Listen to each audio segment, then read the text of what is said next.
Praise the lord. హల్లెలూయా. దేవునికి మహిమ కలుగును గాక. బాగున్నారు అందరూ కూడా?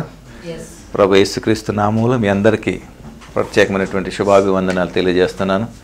వీక్షించుచున్న ప్రతి వారికి నా వందనములు తెలియజేస్తున్నాను. దేవుడు మిమ్మల్ని దీవించి ఆశీర్వదించును గాక. ఆమేన్. ఈ పరిచర్య వాక్యాన్ని బట్టి మీరందరూ ఆశీర్వదించబడుతున్నారని దేవుని బట్టి నేను సంతోషిస్తూ ఉన్నాను. ఇంకనూ మనం వాక్యంలో లోతైన అనుభవాల్లో మనం వెళ్తూ, వాక్యం అనగా దేవుడు కాబట్టి దేవునితో కలిసి మనం జీవించినప్పుడు ఈ లోకాన్ని మనం జయించేవారుగా ఉంటాం. నమ్మితే ఆమేనని చెప్తాం. ఆమేన్. హల్లెలూయా. వాక్యంలోకి వెళ్దాం. నేరుగా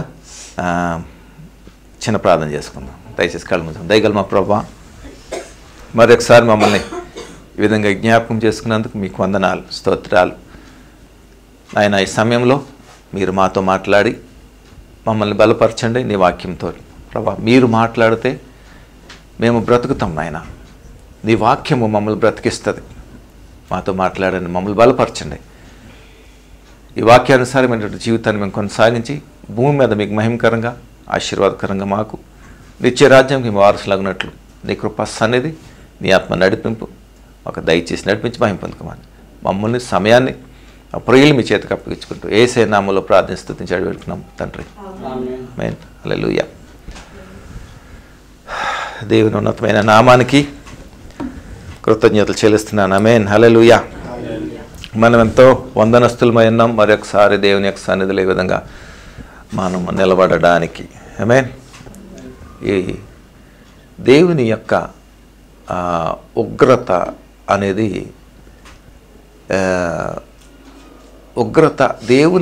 దేవునికి ఉగ్రత ఎందుకు వస్తుంది? కోపం వస్తుంది ఒక్కొక్కసారి అనుకుందాం. కోపం, దేవుని ఉగ్రత. దేవుని సాధారణంగా కోపం అంటాం కదా, అవునా? కోపానికి ఉగ్రతకి డిఫరెన్సెస్ ఉంటుందా లేదా? ఉంటుంది కదా. కోపం వస్తున్నప్పుడు స్లైట్గా ఉంటుంది అనుకుందాం. ఉగ్రత వస్తే బూడిదే, అందుకని ఏమడదు కదా. దేవుడు ఈ సమయంలో మనతో ఏం మాట్లాడుతున్నాడంటే ఉగ్రత గురించి, ఆయన ఉగ్రత గురించి మాట్లాడుతున్నాడు. దేవుడు ఉగ్రత ఎందుకు వస్తుంది చూడండి. మనందరికీ అర్థమయ్యేలాగా ఒక మాట చెప్తాను.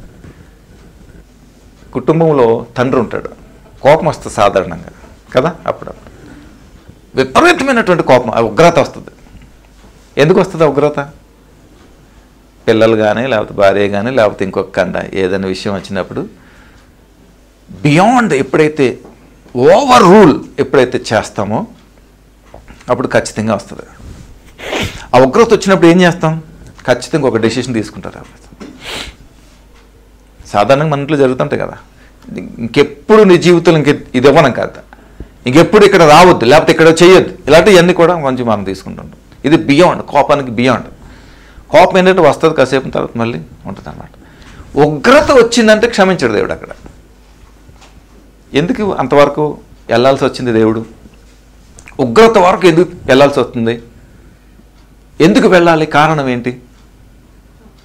చూడండి, మనం చూసినట్లయితే పట్టబడిన స్త్రీ ఉంది, వ్యభిచారం చేస్తూ పట్టబడిన స్త్రీ ఉంది. యేసయ్య దగ్గర తీసుకొచ్చినప్పుడు ఏం చేశారు? మోషే ధర్మశాస్త్ర ప్రకారంగా రాళ్ళు ఇచ్చి కొట్టి చంపాలి కదా. మరి ఇప్పుడు ఏం చేస్తామని అన్నాడు దేవుడు. పాపం చేసింది, దేవుని కోపం వచ్చిందా? కానీ ఏం చేశాడు దేవుడు? వాళ్ళకి చెప్పాల్సిన విధంగా చెప్పాడు, అయిపోయింది. అర్థమైంది కదా. ఉగ్రత ఎప్పుడు వస్తుంది అని అంటే, ఒకసారి మనం చూసినట్లయితే సొదొమ అండ్ గొమొర్రా ఒకసారి మనం చూసినట్లయితే అర్థమవుతుంది మనకి. సొదొమ గొమొర్రాకు వచ్చినటువంటి దుస్థితి భూమి మీద ఎప్పటి వరకు కూడా అది చిరస్థాయిగా నిల్చున్నది. అర్థమవుతుందా మీకు? ఉందా లేదా? చూడండి, బేరసారాలు ఆడాడు దేవునితోటి. ఎవరు? అబ్రహాం. 10 మంది ఉంటే 5 మంది, చివరికి 2 ఉంటే 3. ఛాన్స్ లేదు అక్కడ. అబ్రహామును బట్టి తన సహోదరుడైన లోతు విషయములలో నీతిమంతుడు కాబట్టి వారిని మాత్రమే తీసుకుని వచ్చాడు బయటికి. మిగతాదంతా కూడా ఎక్కడి నుంచి వచ్చింది? అదంతా గంధకాలు ఎక్కడి నుంచి కురవబడ్డాయి చెప్పండి? పరలోకం నుంచి. ఈనాటికి కూడా చిరస్థాయిగా నిలిచి ఉన్నాయి. ఉప్పు స్తంభం ఉందా లేదా? లోతు భార్య ఉంది కదా లేదా? మానవుడు ఎంతటి దుస్థితికి వచ్చాడు అనంటే దేవుని యొక్క ఉగ్రతను చూసి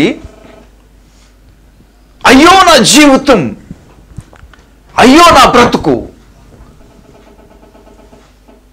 అయ్యో నా స్థితి, ఏంటి నా పరిస్థితి అని చక్కపరుచుకోవటం మానేసి టూరిజం ప్లేస్లో మార్చేశాడు. ఎంత బాధాకరం. ఇస్రాయేల్ దేశానికి వెళ్ళిన ప్రతి వాళ్ళు చూడు, మేము అక్కడికి వెళ్ళొచ్చాం, అక్కడ చూసి వచ్చాం అని అంటారు. అది వెళ్ళటం బట్టి తప్పు పట్టట్లేదు, నేను టూరిజం ప్లేసెస్గా చేశారు. నేను అంటాను, ఇప్పుడు ఆ ఉప్పు స్తంభం ఉంది కదా లోతు భార్య, దాన్ని చూసి నువ్వెందుకు మారవు? నువ్వెందుకు మార్చుకోవు? నువ్వు దేవుని వైపు ఎందుకు తిరగవు? నువ్వు అన్యుడివే కావచ్చు, క్రీస్తు బిడ్డవే కావచ్చు, రక్షింపబడిన వాడే కావచ్చు, విశ్వాసమే కావచ్చు, వాటిని చూసి నువ్వు ఎందుకు మారవు అంటే అక్కడికి వెళ్ళి చూసిన వాడమే కాదు, మనం ఇక్కడుండి తెలీదా? మనకి తెలుసా లేదా చెప్పండి? మరెందుకు జీవితాన్ని మార్చుకోవు నువ్వు? మరి రాదా ఉగ్రత? ఉగ్రత మన మీద కనిపించడా? టూరిజం ప్లేసెస్ లాగా అయిపోతున్నాయి అన్నీ కూడా. అపవాది మానవునికి అంధత్వం కలగజేసిన వేళలో అవన్నీ ఎలాగున్నాయో తెలుసా? సందర్శించే వేళలు, ప్రదేశాలుగా అవి మిగిలిపోతున్నాయి. కానీ మానవుని యొక్క బ్రతుకు మార్చుకునే విషయాలలో అది విఫలమైన పరిస్థితుల్లో ఉంటాయి. Very recently, in between 10 years లోపు 3 ఇన్సిడెంట్స్ మన భూమి మీద జరిగినట్లు మనం చూస్తూ ఉంటాం. ఒకటి ఐ థింక్ ఆస్ట్రేలియా అనుకుంటా, బైబిల్స్ అన్నీ తగలబెట్టేస్తే వర్షం పడింది, అగ్ని వర్షం పడింది, గుర్తుందా మీకు? దహించేశాడు దేవుడు, బైబిల్స్ అన్ని కాల్చేశారని. అదొక ఇన్సిడెంట్ జరిగింది. దాని తర్వాత మన రీసెంట్లీ లాస్ట్ ఇయర్ అనుకుంటా, ఐ థింక్ కదా, సిడ్నీలా ఎక్కడ, ప్యారిస్ ఒలింపిక్స్ అంతే కదా, అక్కడ అవహేళన చేశారు. ఆయన ఉగ్రత దిగటం మనం చూసాం. వెరీ రీసెంట్లీ ఇప్పుడు ఆమె మార్కులు వేసిందంట అందరికీ. మ్యూజిషియన్స్కి ఏమో ఇన్ని మార్కులు వేసినారు, 18 marks 13 marks ఐ థింక్, అవన్నీ సోదొద్దులే మనకి. ఇన్ని వేసిందంట. ద వరల్డ్ క్రియేటర్ కంట 0 marks వేసిందంట.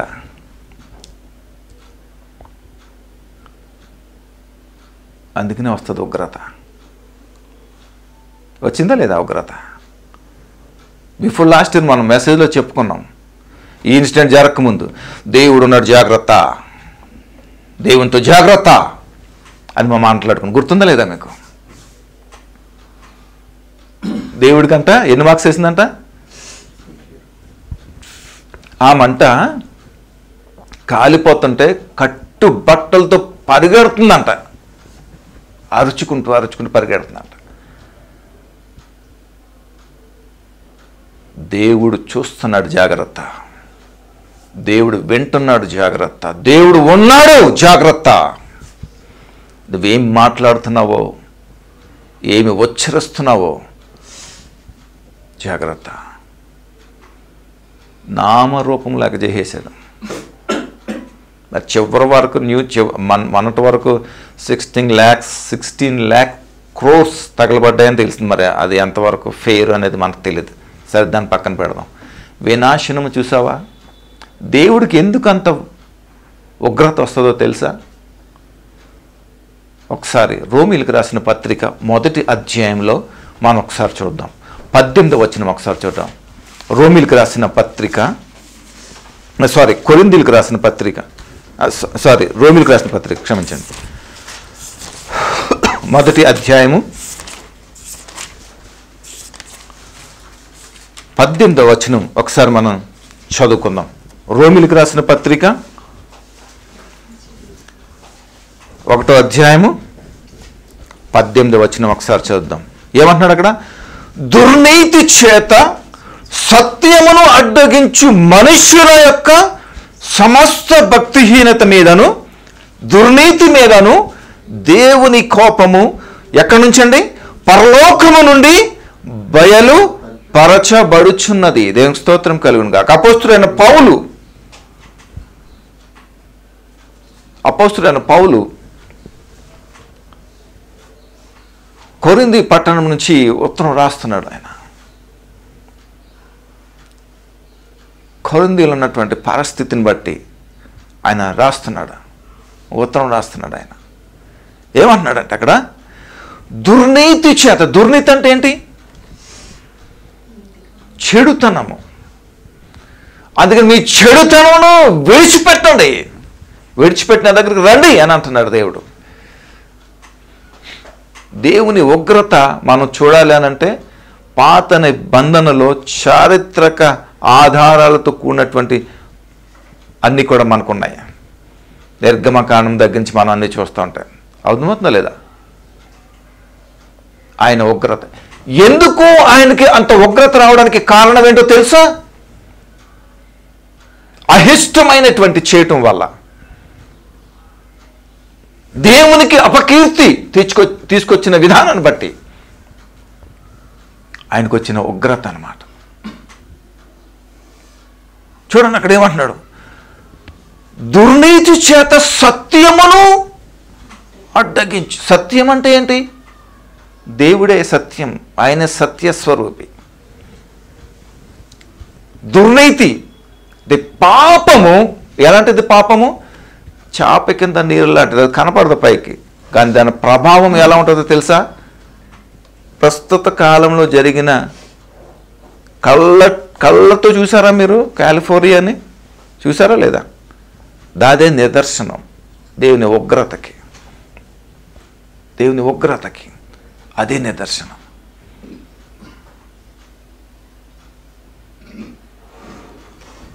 ఆ ఉన్నత దేశం గురించి వాక్యంలో లిఖింపబడింది. దాని గురించి ఎందుకో తెలుసా?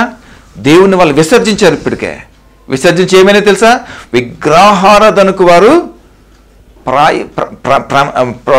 ప్రమేమికులు అయ్యారు. వాళ్ళందరూ కూడా విగ్రహారాధనకు లోబడి ఉన్నారు. అందుకనే వచ్చింది ఉగ్రత. ఆయనకి తీసి పాడేశాడు. నువ్వు నాకు వద్దు ప్రభా అని అన్నావు అనుకో, నువ్వు కూడా నాకు వద్దురా అని అంటాడా లేదా? అంటాడా?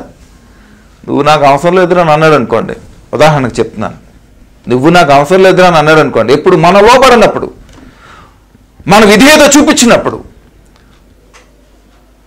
ఆయన ఎడల మనం ఉండవలసిన రీతిని మనం కనపరిచినప్పుడు, వాక్యానుసారమైనటువంటి స్థితిలో మనం లేనప్పుడు, విశ్వాసములో మనం లేనప్పుడు, నువ్వెందుకురా నాకు అవసరం లేదు అని ఒక్క మాట మాతో అంటాడంటే దేవుడు, దానికి అర్థం ఏంటో ఒకసారి చెప్పండి. ఉంటామా భూమి మీద? ఒక్కసారి నువ్వు నాకు అవసరం వద్దురా అని అన్నాడా, భూమి మీద మళ్ళీ క్షణం నువ్వు కనపడవు. ఇది ఫ్యాక్ట్. ఇది గుర్తుపెట్టుకోవాలి మనం. దేవునికి ఉగ్రత రప్పించారు వాళ్ళు. ఎందుకు రప్పించారో తెలుసా? సజీవుడైనటువంటి దేవుని విడిచిపెట్టి విగ్రహాలకి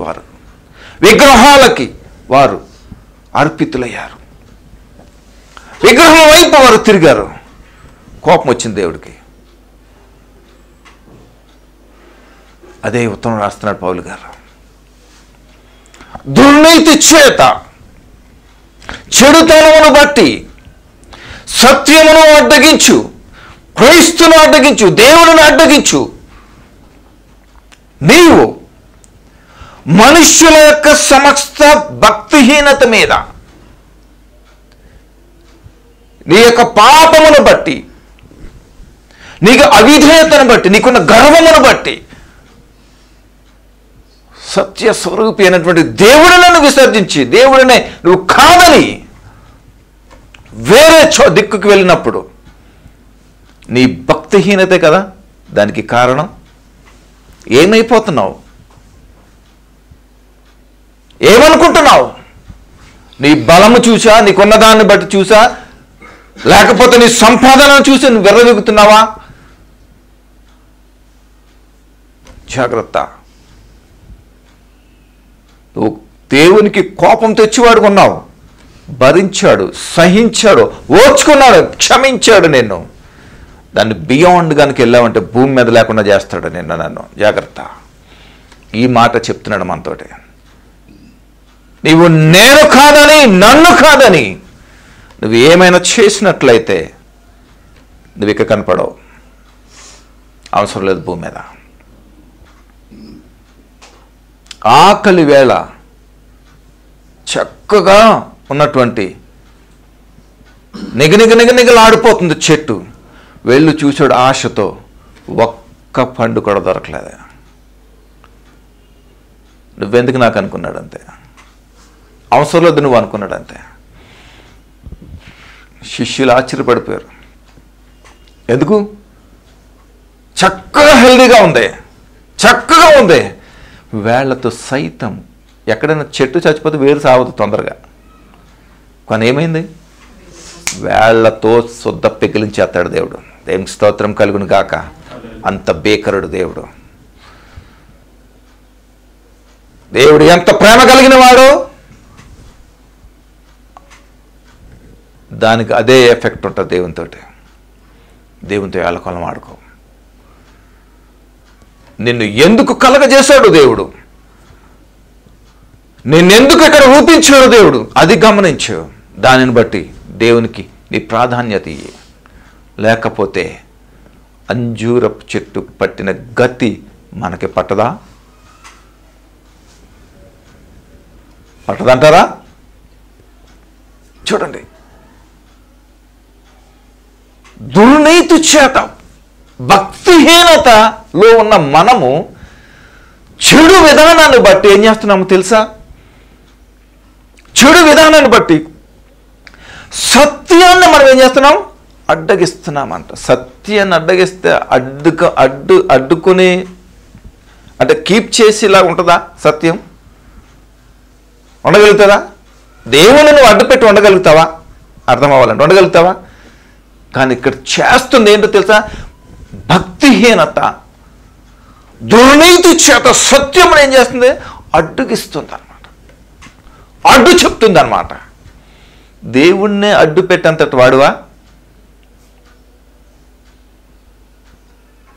అమెరికన్ టెక్నాలజీ కానీ, వాళ్ళకున్న ఇన్ఫ్రాస్ట్రక్చర్స్, వాళ్ళకున్న మెషినరీస్ కానీ చాలా గొప్పవి, ఇంకా మరి ఎక్కడ ఉండవు అలాంటివి. మొన్న కాలిపోతూ ఉంటే ఫైటర్స్ ఉంటారు కదా, వాళ్ళకున్న టెక్నాలజీ, వాళ్ళకున్న ఎక్విప్మెంట్ ఎవరికి ఉండదు. ఇక మళ్ళా వాళ్ళకున్న మెషినరీస్ ఇంకెవరికి ఉండవు. ఆ మంటలు ఆర్తారు, చేతులు ఎత్తేసారట, మా వల్ల కాదు ఇంకనేసి. దేవుని ఉగ్రత వచ్చిందనుకోండి, ఎవ్వడు కూడా దానికి అడ్డు వెళ్ళలేడు. అంత భయంకరంగా ఉంటుంది దేవుని యొక్క ఉగ్రత. దీనిని బట్టి మనం నేర్చుకోవాల్సింది ఏంటో తెలుసా? మన భవిష్యత్తులు, మన బ్రతుకులు, మన కుటుంబాలు దేవునికి ఉగ్రత తెచ్చే వాయిగా ఉన్నాయేమో ఒకసారి మనం పరిశీలించుకోవాలి. ఈ పాపం ఏం చేస్తుందో తెలుసా? నీకు అవమానం తీసుకొస్తుంది. ఈ పాపం ఏం చేస్తుందో తెలుసా? దేవుని నుంచి నీకు దూరపరిచి, ఈ భక్తిహీనత ఏం చేస్తుందో తెలుసా? దేవునికి ఉగ్రత కలిగించేవాడుగా చేసి దేవుని ద్వారా నీకు నాశనం కలిగించేవాడు చేస్తుంది ఈ పాపం యొక్క అపవాది. అర్థమైందా మీకు? అర్థం అవ్వలేదా? ఈ పాపం ఏం చేస్తుందో తెలుసా? నిన్ను దుర్నీతిలో అంటే చెడుతనంలో నడిపించి ఈ చెడుతనం నుంచి నీ దేవునికి ఏం చెప్తుంది, ఉగ్రతను రప్పించి ఆ ఉగ్రతను బట్టి నిన్ను నాశనం చేయటానికి అపవాది పాపం అనేది చేస్తుంది. మనం గమనించాలి. పాపం ఏం చేస్తుంది, నిన్ను నీ దేవునితోనే అది కాల్పించేలా చేస్తుంది. అర్థమవుతుంది? ఆమెను చెప్పండి. అప్పుడు నీకు లాభం ఏంటి? అప్పుడు నీకు వచ్చేది ఏముంది? దాంట్లో ఏమన్నా ఉందా? దాంట్లో ఏమీ లేదు. బైబిల్ చెప్తుంది ప్రతి నోరు ఒప్పుకుంటుంది. ఏమని ఒప్పుకుంటుంది? దేవుడు నిజమైన దేవుడు అని ఒప్పుకుంటుంది. ప్రతి మోకాళ్ళు వంగుతుంది, ఆయన ముందు వంగుతుంది. బైబిల్ చెప్తుంది అది ఖచ్చితంగా జరుగుతుంది. దుర్నీతి చేత సత్యమును అడ్డగించు మనుష్యుల యొక్క సమస్త భక్తి హీనత మీదను దుర్నీతి మీదను ఏమంటుంది, దేవుని కోపము ఎక్కడి నుంచి వస్తుందండి? పరలోకము నుండి వారి మీద ప్రభావితం అనేది జరుగుతోంది. పాపము ఈ చెడుతనము, చెడు విధానము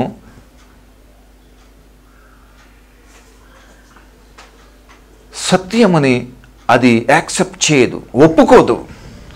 సత్యంలో ఒప్పుకోదు. అది ఒప్పుకోలేని విధంగా ఉంటుంది. అది ప్రూవ్ చేయాలి అని అంటే మనల్నే వాడుకుంటాడు దేవుడు భయంకరంగా, బహు వేదనకరంగా. దేవునికి స్తోత్రం కలుగును గాక. అర్థమవుతుందా మీ అందరికీ? ఎందుకు వస్తుంది ఉగ్రత? మానవుడు చేసే తప్పిదములను బట్టి, మానవుడు చేసే క్షమించరానటువంటి పని చేసావురా నువ్వు అని అంటామా లేదా ఎప్పుడన్నా? అంటే అది ఎంత చేసుంటే మనం ఆ మాట అంటాం. అంటే కొన్ని విషయాలు వాడిని క్షమించలేము. దేవుడు కూడా అంతే. నా దేవుని ఉగ్రత ఈ ప్రపంచమంతా కళ్ళారా చూసిందని నేను చెప్తాను. ఆమేన్, హల్లెలూయా. దేవుడు అంటే ఏంటో తెలుసుకుంటుంది ఈ లోకం, తెలుసుకుంటుంది ఈ లోకం. కానీ విచిత్రం ఏంటో తెలుసా? ఒక వాక్యం ఉంటుంది, నా పక్క 1000 మంది పడినా నా కుడి ప్రక్క 10,000 మంది కూలినాను ఏం రాదంట. ఏమంట? చూసారా మీరు? అది చుట్టూ అన్ని కాలిపోయినాయి, మధ్యలో ఒక ఇల్లు ఉంది. ఆ ఇంట్లో ఉన్న చెట్టు ఆకు కూడా మాడలేదు. విచిత్రం చూడండి. నాకు ఎక్స్పీరియన్స్ ఉంది. ఒకసారి ఈస్ట్ గోదావరిలో బ్లో అవుట్ అయింది, మీ అందరికీ తెలిసి ఉంటుంది. ఎప్పుడో చాలా కాలం అయింది అది. అక్కడ ఉన్న పొలాల చెట్లు మొత్తం కొన్ని ఎకరాలు మాడిపోయినాయి అన్నీ కూడా అన్నమాట. ఆ ప్రభావానికి అది సహజంగా వచ్చింది. అది గ్యాస్ లీక్ అయ్యో బ్లో అవుట్ అయ్యో సంథింగ్ ఏదో వచ్చిందన్నమాట. ఇది దేవుని ఉగ్రత అండి. ఇప్పుడు ఇంటికి ఎంత గ్యాప్ ఉంటుంది? గోడ అంతగా ఏమలేదు కదా. ఆ పక్కన చెట్టు మాడిపోయింది, ఈ చెట్టు మాడలేదంటే దేవుని యొక్క కాపుదల, ఆయన కృప ఎంత అద్భుతం ఒకసారి గమనించండి.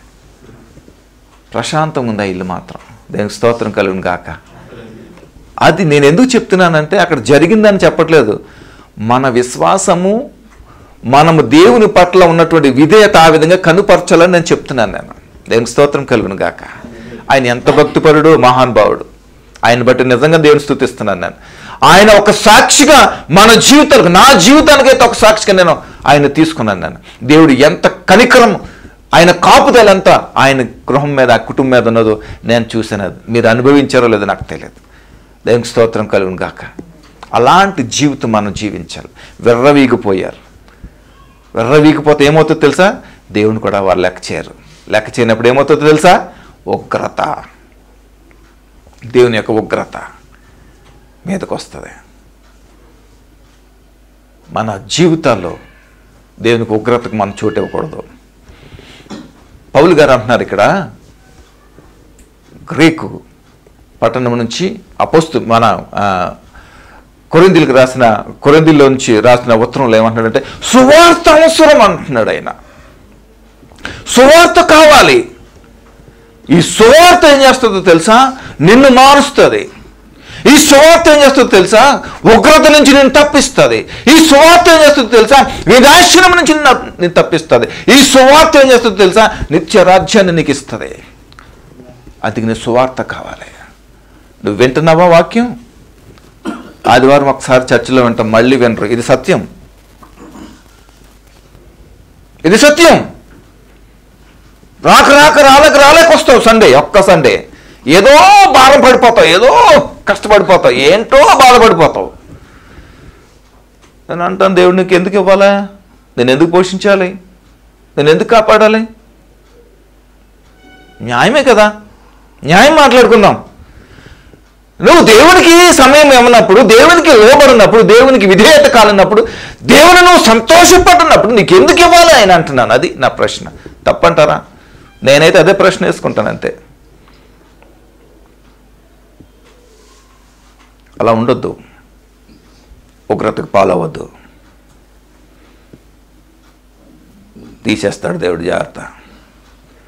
మనం ఏపాటి వారం అండి? కోట్లు గణించినటువంటి వ్యక్తులు వారు, మంచి పేరు ప్రత్యేక గణించిన వారు, ప్రపంచ దేశాల నలుమూల నుంచి పెద్ద వారు అక్కడికి వస్తారు. పేరు ప్రత్యేకలు పొందిన వారు వస్తారు. బూడిదైపోయారు. అక్కడ పరుగులు పెట్టారు. ఎవడు ఎటు పరిగెడుతున్నాడో తెలియదు. ఇచ్చాడా రివార్డు? సరిపోయింది కదా. Be careful with God. Amen. దేవునికి స్తోత్రం కలుగును. హల్లెలూయా. 19 ఒకసారి చూద్దాం. ఎందుకనగా దేవుని గూర్చి తెలియని సఖ్యమైనది ఏదో అది వారి మధ్య విషదమై ఉన్నది. దేవుడు అది వారికి విషద పరిచాడు. దేవునికి స్తోత్రం కలుగును గాక. హల్లెలూయా.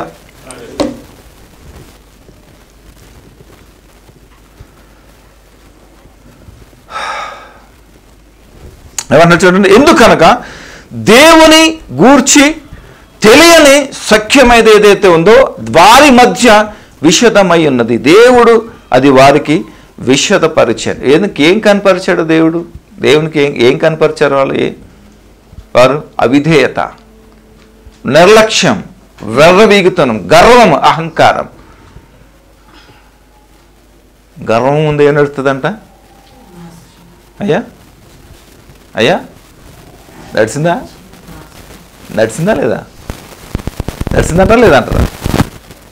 అది ఒకసారి ఇండోనేషియాలో సేవకులను 5గురినో 6గురినో పట్టుకొని ఒక్కళ్ళ తర్వాత ఒక్కళ్ళని ఆ మన ఈ ఏమంటారు మొసళ్ళు ఉన్న దాంట్లో ఒక్కొక్కరిని దాంట్లో సుమారుగా 15-20 మొసళ్ళు ఉంటాయంట. ఒక్కొక్క సేవకుని విసిరి కొడుతుంటే దాంట్లో మరి పట్టుకొని తింటే ఒకసారి దృశ్యం ఆలోచించుకోండి ఎలా ఉంటుంది అంటారా? ఈ తక్కిన సేవకులు అందరూ చూస్తున్నారు అక్కడ. ఆ సేవకుని తింటుంటాయి. అలా ఒక్కొక్కరిని వేసాడు. తెల్లరిపాటికి ముంచి పాడేశాడు అంతే. సముద్రం పక్కన తీసుకొచ్చి సునామీతోటి మొత్తం కొట్టి పాడేశాడు మొత్తం అంతా కూడా. దేవుడితో జాగ్రత్త. యెహోవా సజీవుడు, ఆయన దేవుడు, ఈ లోకాన్ని సృష్టికర్త. సృష్టించిన దేవుని ధిక్కరిస్తే నిన్ను భూమి మీద శాశ్వము లేకుండా చేస్తాడు. జాగ్రత్త. దేవునికి వ్యతిరేకంగా మాట్లాడితే నీ శాశ్వము కూడా మిగిలిన. జాగ్రత్త. రోషం కలిగిన దేవుడైన, సాత్వికుడైన, దీర్ఘశాంతుడైన ఆయన గనక ఇబ్బంది పెడితే ఇంక మిగిలేదు ఏం లేదు, బూడిదే. అర్థమవుతుందన్న జనాంగమా? ఈ మాటలు వింటున్న నీవు నీ హృదయాన్ని మార్చుకోవాలనే దేవుని యొక్క ఉద్దేశం. నా ఉగ్రతకు నువ్వు లోనవ్వకూడదనే దేవుని యొక్క ఉద్దేశం ఈ ప్రేమ సందేశం. దేవునికి స్తోత్రం కలిగిన గాక.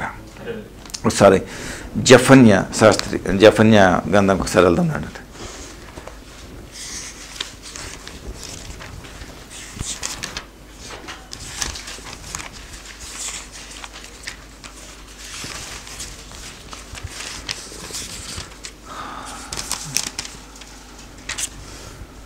జెఫన్యా మొదటి అధ్యాయం. హబక్కుకు తర్వాత ఉంటుంది. జెఫన్యా 1వ అధ్యాయం 15వ వచనం ఒకసారి చదువు. ఆ దినము ఉగ్రత దినము, శ్రమయు ఉపద్రవమును, మహానాశనమును, కమ్ముదినము, అంధకారమును, గాఢాంధకారమును, కమ్ముదినము, మేఘములను, గాఢాంధకారమును, కమ్ముదినము, ఆ దినమున ప్రాకారము గల పట్టణము గల దగ్గరను, ఎత్తైన గోపురములను దగ్గరను యుద్ధ ఘోషణయు బాకానాదమును వినబడును. జనులు యెహోవా దృష్టికి పాపం చేసిరి గనుక నేను వారి మీదకి ఏనట ఉపద్రవము రప్పింపబోచున్నాను. ఆమేన్. వారు గ్రుడ్డి వారి వలె నడిచెదరు, వారి రక్తము దుమ్ము వలె కారును, వారి మాంసము పెంట వలె పారవేయబడును. యెహోవా ఉగ్రత దినమున తన వెండి బంగారములు వారిని తప్పింపలేకపోవును. రోషాగ్ని చేత భూమి అంతయు దహింపబడును. హఠాత్తుగా ఆయన భూనివాసులందరినీ సర్వనాశనము చేయబోచున్నాడు. దేవునికి స్తోత్రం కలుగును గాక. ఖచ్చితంగా ఇది నెరవేర్చబోతుంది అన్నమాట. చూసారా ఎంత భయానకరంగా ఉందో చూడండి, ఎంత భీకరముగా మాట్లాడుతున్నాడు చూడండి దేవుడు. దేవునికి స్తోత్రం కలుగాక. ఆనాడు, ఏనాడు? ఒకనాడు రాబోతుంది. ఆనాడు ఇవన్నీ కూడా సంభవించబోతున్నాయి. ఆనాడు ఆ సంభవించే వాటిలో నుంచి నువ్వు తప్పింపబడాలి అని అంటే నువ్వేం చేయాలి తెలుసా? నేడే నీ రక్షణ దినము. రక్షణలో ఉండి ఆలస్యంగా ఉంటూ, లేకపోతే రక్షణలో నిర్లక్ష్యంగా ఉండి వెనుదిరిగినావా? తిరిగిరా. దేవుని యొక్క పాదాల చెంత, దేవుని యొక్క పాదాల చెంత, దేవుని యొక్క సన్నిధిలో నిలిచివాడుగా నువ్వు ఉన్నట్లయితే ఖచ్చితంగా దేవుని యొక్క సన్నిధి, ఆయన కృపతో పాటు ఆయన నీతో సహవాసం చేస్తూ ఇప్పుడును పరమందును ఎల్లప్పుడూ దేవుడు నీతో సహవాసం చేయడానికి ఆయన ఇష్టపడతాడు. అది కోరుకుంటావా? నాశనం కోరుకుంటావా? విడిచిపెడదాం ఈ దినాన మన యొక్క బుద్ధిహీనత, విడిచిపెడదాం ఈ దినాన మన యొక్క అంధత్వం, విడిచిపెడదాం మన యొక్క అవిధేయత, విడిచిపెడదాం మన యొక్క దుర్నీతి. ఆమేన్. విడిచిపెడదామంటారా వద్దంటారా? ఈ కనిపించే అన్నీ కూడా తాత్కాలికమే. గుర్తుపెట్టుకోవాలి మనం ఎప్పుడు కూడా. మనం చూసే అన్నీ కూడా తాత్కాలికమే.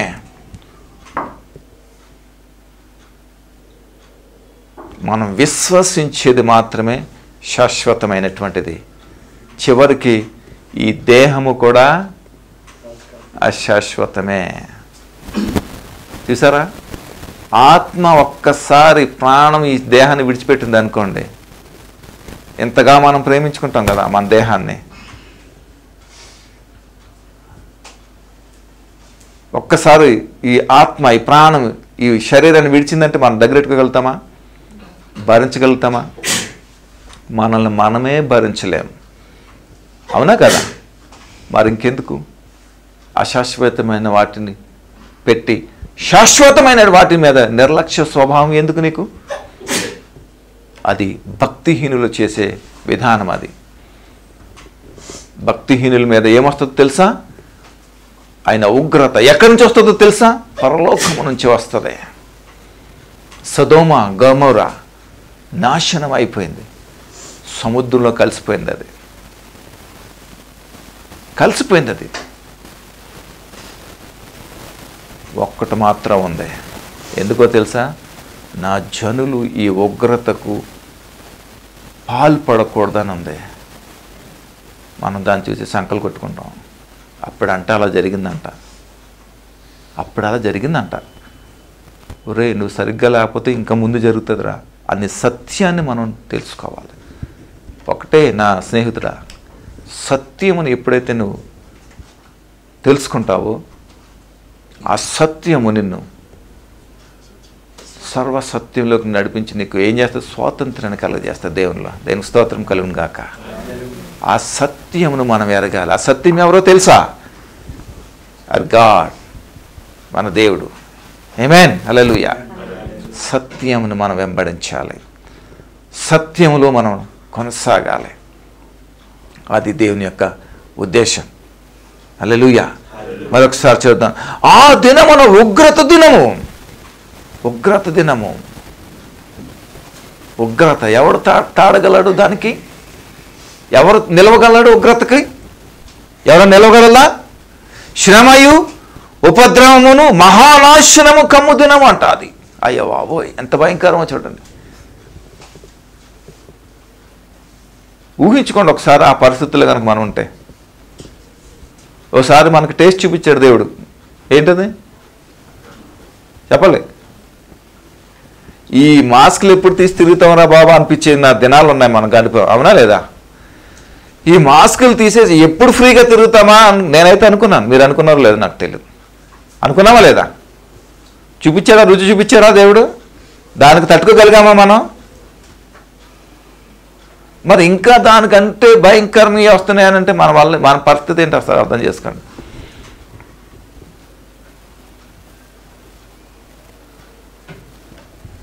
నీవు క్షేమంగా ఉండాలంటే ఒకే ఒక మాట.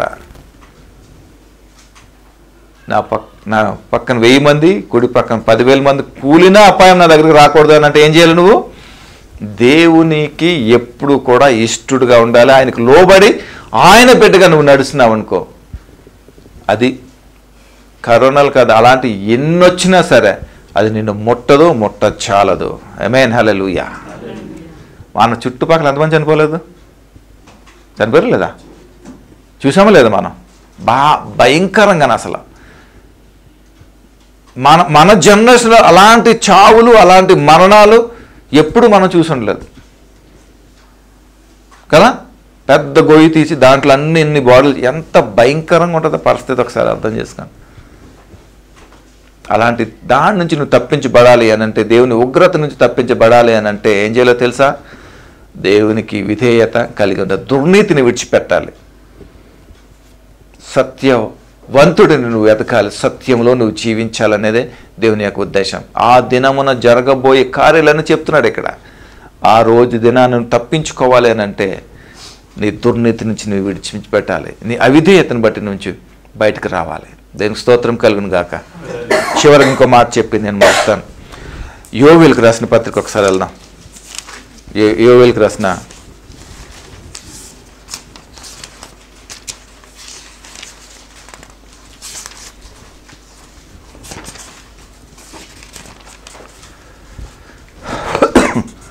ఈ మాట చెప్పి నేను ముగిస్తాను. యోవేలు హోషేయ తర్వాత ఉంటుంది. హోషేయ తర్వాత ఆమోస్ ముందు ఉంటుంది. యోవేలు 2వ అధ్యాయం 10వ వచనం ఒకసారి చూద్దాం. యోవేలు 2వ అధ్యాయం 10వ వచనం. వాటి భయము చేత భూమి కంపించుచున్నది, ఆకాశము తత్తరించుచున్నది, సూర్య చంద్రులకు తేజోహీనత కలుగుచున్నది, నక్షత్రములకు కాంతి తప్పుచున్నది. యెహోవా తన సైన్యమును నడిపించుచు ఉరుము వలె గర్జించుచున్నాడు. ఆయన దండు బహు గొప్పదై ఉన్నది, ఆయన ఆజ్ఞను నెరవేర్చినది బలము గలది. యెహోవా దినము బహు భయంకరము, దానికి తాళగలవాడెవడు? ఎవడండి? ఎవడన్నా ఉన్నాడా? అంతటి ధీరుడు ఎవడన్నా ఉన్నాడా? ఆయన ఉగ్రతకు తాళగలిగేవాడు ఎవడన్నా ఉన్నాడా? భయంకరమైనటువంటి పరిస్థితి ఒకసారి అర్థం చేసుకోండి. మా చిన్నప్పుడు బల్బ్స్ హ్యాంగ్ అయ్యి ఉంటుంది కదా, వైర్ ఇలాగా ఉండి దానికి ఒక డూమ్ వచ్చింది కదా, గాలి వేసినప్పుడు అటు ఇటు ఊగుతుంట. గుర్తుందా మీకు? గుర్తుందా? ఐడియా ఉంది కదా మీకు? వైర్ తోటి ఇలా అప్పుడు ఓల్డ్ మోడల్ వైర్ తోటి ఇలా దింపి స్విచ్ బోర్డ్ నుంచి దానిపైన ఒక డూమ్ లాగా ఉండి కింద బల్బ్ ఉంటుంది. ఆ గాలి వచ్చినప్పుడు అటు ఇటు ఇటు ఊగుతూ ఉంటాయి. అప్పుడు మనం చూసి అమ్మ గాలి ఎంత గాలి అవుతుందో, ఎంత ఇది అవుతుందని అనుకుంటేవాళ్ళు కదా. ఒకసారి ఊహించుకోండి, సూర్యుడు, చంద్రుడు, నక్షత్రాలు అలా ఊగుతున్నాయి అనుకోండి, తట్టుకోగలమా మనం? ఒకసారి ఇమాజిన్ చేసుకోండి. ఒకసారి పెద్ద వర్షం వచ్చినప్పుడు ఉరుమొత్తనే మన గుండె ఆగిపోయినట్టుగా ఉంటుంది మన పరిస్థితి. అవునా? మరి ఇలాంటివన్నీ వస్తే మనం తట్టుకోగలుగుతామా? చూడండి ఏమంటున్నాడు, వాటి భయము చేత భూమి అంట కంపించుచున్నదంట, ఆకాశం అంట ఏమవుతుందంట తత్తరించుచున్నదంట, సూర్యచంద్రులకు తేజోహీనత. అయ్యో చూసారా, తేజోహీనత కలుగుతుందంట. ఇంకా కాంతికి ఇంకా లేదు ఇంకా దానికి, అంత భయానకరంగా ఉన్నాయంట. చూడండి, అవే దేవునికి లొంగుతున్నాయి, అవే లోపడుతున్నాయి. సృష్టి అంతా కూడా దేవునికి లోపడుతుంది. దేవుని యొక్క చిత్తానికి ఈ సృష్టి లోబడి దేవుని యొక్క ఉద్దేశం నెరవేర్చేవారుగా ఈ సృష్టి అంతకు సూర్య చంద్ర నక్షత్రాలు, ఈ భూమి ఆకాశం అన్నీ కూడా దేవుని చిత్తానికి దేవుని ఉద్దేశానికే లోబడి చేస్తున్నాయి. బహుఘోరం కదా ఆయన పోలికలో ఉన్న మనము ఆయన మాట వినకపోవడానికి. అప్పుడు ఎందుకు ఉంచాలి నిన్ను నన్ను? ఎందుకు కాపాడాలి? ఎందుకు పోషించాలి? సార్ ప్రశ్నించుకుందాం ఒకసారి.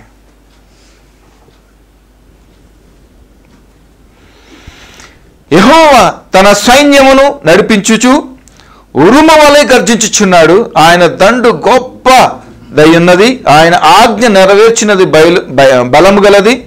యెహోవా దినము బహు భయంకరము, దానికి తాళగలవాడెవడున్నాడు. చూడండి, ప్రకృతి ఇవన్నీ ఏంటో తెలుసా, దేవుని యొక్క ఆయుధాలుగా ఉన్నాయని. నేను పెద్ద వర్షం అవుతుంది అనుకుందాం. ఉదాహరణకి భూమి మీద గొప్ప గొప్ప గనులు ఉన్నారు కదా, భూమి మీద ఉన్నతమైన వారు ఉన్నారు కదా, ఈ వర్షాన్ని ఆపగలుగుతారా? ఉన్నాడు ఎవడన్నా? చిన్న జల్ల పడుతుంది అనుకో, దాన్ని ఆపగలిగాడు ఎవడన్నా ఉన్నాడా? మరి ఏం చూసుకుని, చిన్న జల్లు పడుతుంటే ఆపలేవు కదా నువ్వు. మరి ఏం చూసుకున్న దేవుని మీద నువ్వు విర్రవీగుతున్నావు? కారణం ఏంటి? కారణం ఏంటి? నీ దుర్నీతి, నీ అపవిత్రత, నీ పాపమే నిన్ను తరిమి తరిమి నిన్ను చంపుతుంది. తెలుసుకో. ఈ దినమైనా సరే పాపం చేసినంత వరకు చాలా హాయిగా ఉంటుంది, దాని పర్యవసానం చాలా హార్డ్గా ఉంటుంది. గుర్తుపెట్టుకో, దాంట్లో సాఫ్ట్వేర్ ఉంది, తర్వాత హార్డ్వేర్ కూడా ఉంది. జాగ్రత్త, చాలా జాగ్రత్త. సాఫ్ట్వేర్తో చాలా జాగ్రత్తగా ఉండాలి. హలో ఆమేన్, హల్లెలూయా. చివరి మాట, ఒక మాట చెప్తాను. 12, ఇప్పుడైనను మీరు ఉపవాసం ఉండి కన్నీరు విడుచుచు దుఃఖించుచు మనఃపూర్వకంగా తిరిగి నా యొద్దకు రండి. ఇదే యెహోవా వాక్. చాలా చాలా ఇప్పుడైనా సరే ఆ ఉగ్రతల నుంచి కూడా దేవుడు ఎలా మాట్లాడుతున్నాడు. ఇప్పుడైనా సరే రండి, నా దగ్గరికి రండి. ఉపవాసం అనండి. ఉపవాసం దేనికి? మనల్ని మనం తగ్గించుకోవాలి. ఉపవాసం కొవ్వు కరుగుతుంది. మన లాంగ్వేజ్లో మాట్లాడాలంటే మనసుకు ఆత్మకు పట్టిన కొవ్వు ఉంటుంది, అది కరగాలి. అది కొవ్వు పట్టి ఏడుతున్నారు అని అంటాం కదా జనరల్గా.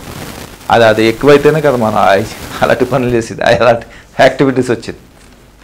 అంటాం కదా, కొవ్వు ఎక్కువైందిరా నీకు అని అంటాం కదా. ఎందుకంటామంటే ఆడికి ఎక్కువ ఓవర్ అయ్యి అనమాట. అది కరగాలి, ఉపవాసం ఉండాలి. నీ శరీర రుగ్మతలు పోతాయి. శరీరం బలహీనపడినప్పుడు ఆత్మపురుషుడు బలపడతాడు నీలో.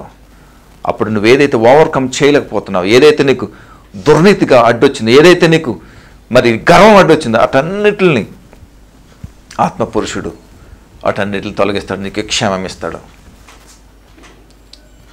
12వ వచనానికి ఎంతమంది అగ్రీ అవుతారు? ఈరోజు తీర్మానం తీసుకుందాం. కాలిఫోర్నియాలో కాలిపోయిన వాళ్ళందరూ కూడా మనకులాగా యాచిచ్చలుగానే నడుస్తున్నారు. వాళ్ళందరూ కూడా దేవుని బిడ్డలే, చర్చిలకి వెళ్తారు, అన్నీ చేస్తారు. నేను ఎప్పుడు అంటూ ఉంటాను చూసారా, నేను క్రైస్తవుణ్ణి అని అనుకుంటావు, కానీ నువ్వు క్రైస్తవుడు కాదు. నేను పుట్టుకతోనే క్రైస్తవుని కాదురా బాబు. నువ్వు ఎప్పుడు క్రైస్తవుడు తెలుసా? క్రీస్తుతో నీకు, క్రీస్తుకి ఇద్దరికి ఎప్పుడైతే కనెక్షన్ ఉంటుందో, ఇద్దరికి ఎప్పుడైతే రిలేషన్స్లో ఉంటారో, అప్పుడే నువ్వు క్రైస్తవుడు. భార్య భర్తలు ఉన్నారనుకుందాం, వారు భార్య భర్తలు ఎలా ఉంటారో, ఒకరు హైదరాబాద్లోనే ఒకరు బెంగళూరులో ఉన్నారనుకోండి, జీవితాంతం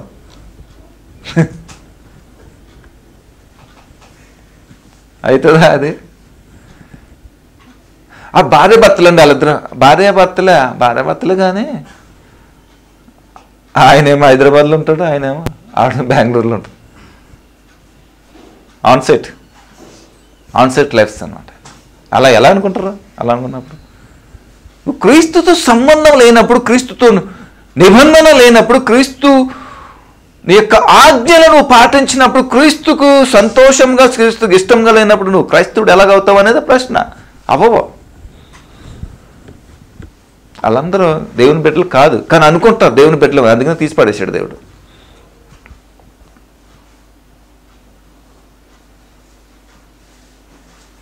కానీ ఇంకో మాట చెప్పనా, 12వ వచనం కనుక మళ్ళీ చేశారనుకోండి, 12వ వచనంలో కనుక మనం చేశానుకోండి, నా దేవుడు ఎంత గొప్పవాడు అంటే, నువ్వు ఏదైతే కోల్పోయావో మళ్ళీ తిరిగి ఇచ్చేస్తా. హల్లెలూయా.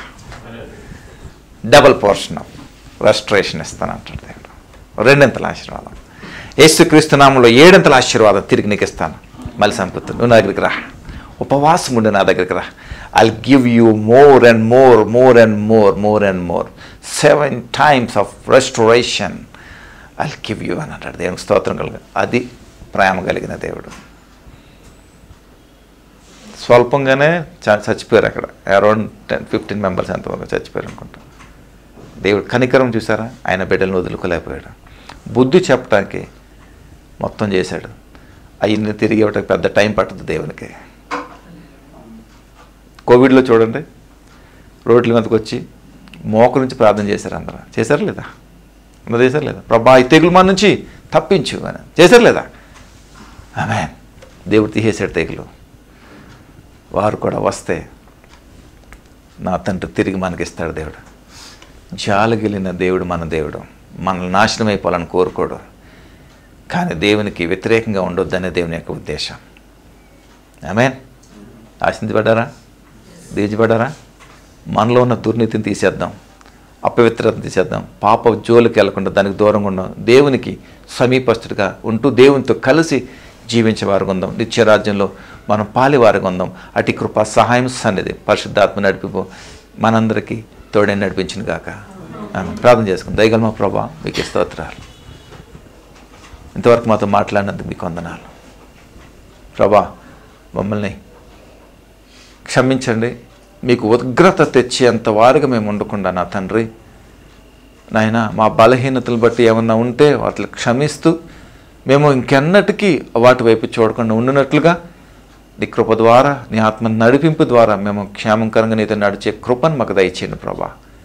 నాయన విన్న వాక్యాన్ని బట్టి వందనాలు. మాతో మాట్లాడినందుకు స్తోత్రాలు. ఈ వాక్యం మా జీవితంలో, మా వినికిడిలో ప్రభా అది స్థిరంగా నిలిచిబడి ఆ ప్రకారంగా మేము జీవించినట్లు నేను భయభక్తులు కలిగి జీవించే కృపను మాకు అనుగ్రహించండి, నడిపించి మహిమ పొందుకోమని మీకే మహిమ గంత చెల్లిస్తూ యేసు నామములో ప్రార్థన స్తుతించి అడిగి వేడుకుంటున్నాం తండ్రి. Amen. Amen. Amen. God bless you all. Stay bless.